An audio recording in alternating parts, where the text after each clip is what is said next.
In other words, he is calling here for his readers to understand the power of proper thinking. The power of proper thinking. I want you to understand this, loved ones. You will not, and I will not know the peace of God or the God of peace simply as a result of, if you like, laying hold of the notion and then scurrying out into the remainder of the week to fill my mind with all kinds of false, sordid, unhelpful material. Because the peace of God does not come to the people of God in a vacuum, but it is conveyed within the context of the people of God fastening their minds on those very things of which the God of peace himself approves. And that's why people, they come out, they get to about 11 o'clock on a Wednesday and they say, well, you know, the thing was about the peace of God on Sunday, and frankly, I don't know any peace of God. I don't know the peace of God, and I don't know the God of peace. My life is a total shambles. Yes, but what radio station did you listen to first thing in the morning? What has been your constant intake in terms of material that has fed you in the early hours of the day and in the dying moments of the evening? What has been the literature that you have read, and what is the material that you have conveyed to your mind with consistency since you heard about the peace of God and the God of peace? And if the answer is totally alien, bogus material, then don't lay the charge at God's door. Because he gave you the Bible in which he said, this is what you should think about. Think about what's true, think about what's noble, and so on. Now, it's interesting that Paul has no contemporary concern about being too direct. You know, people go to counselors and they ask, what should I do about this? And the counselor says, well, what do you think you should do about this? That always intrigues me. I understand the methodology, but it's like school teachers. Why do they want to know where Chile is? They're the teachers. Tell me where Chile is. Why are you asking me? You should tell me. You're the teacher. I'm the pupil. Tell me where Chile is. Don't make me stand in front of the map with a stick going, heck, if I know where Chile is, I don't know. Somewhere up here, obviously, or you wouldn't have me here. They go to the counselor. What should I do about this? Whoa, what do you think you should do? Look, I'm paying you $60. Tell me what I should do. Don't give me that stunt. Don't let me answer my own questions.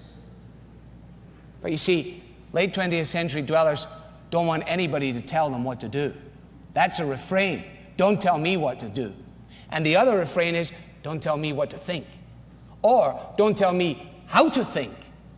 Paul violates it all. Totally politically incorrect. He spends all of his letters going, let me tell you what to do. And then he says, and let me tell you what to think. And let me tell you how to think about what to think. In other words, it is total indoctrination in the right sense.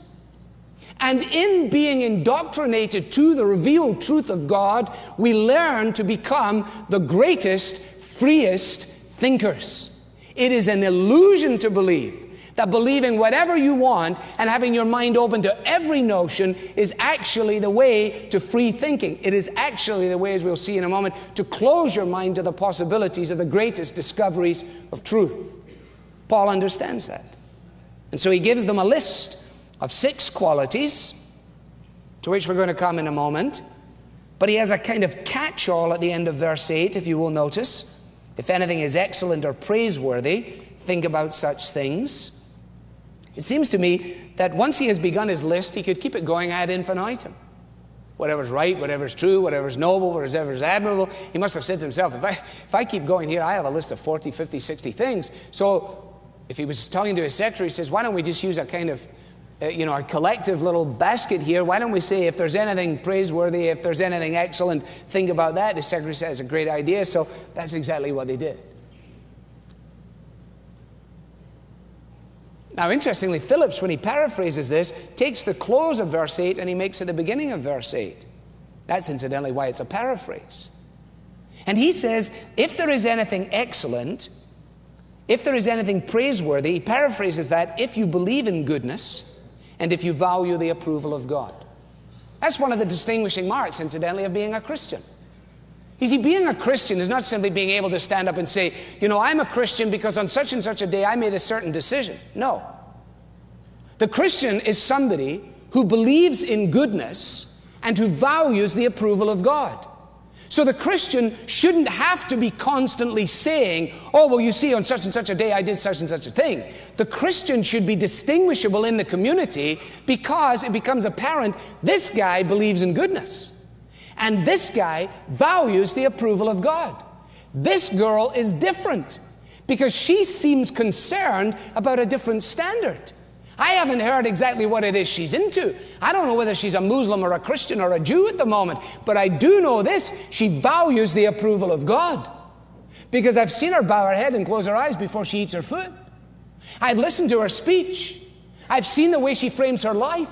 I've observed all of this. These are the distinguishing characteristics. Oh, we cannot get away with a funny little bumper sticker.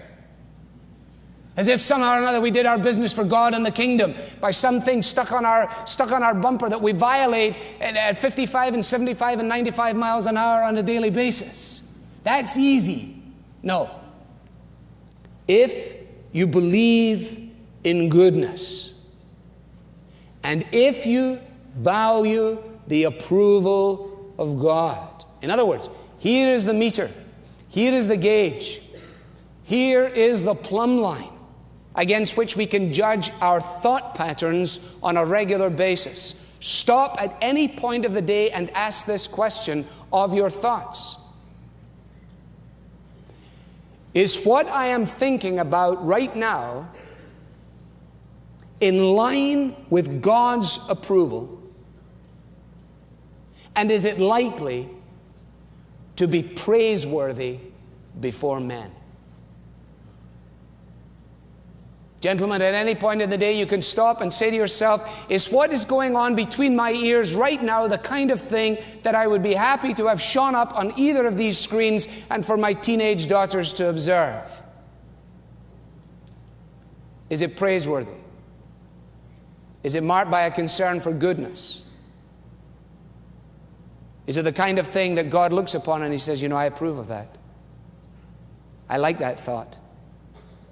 That kind of thinking is the kind of thing I'm describing when, through my servant Paul, in my letter to the Philippians, I encourage them, and you too, to ensure that if there is any interest in goodness, any concern for the approval of God, that you will learn to think in a particular way.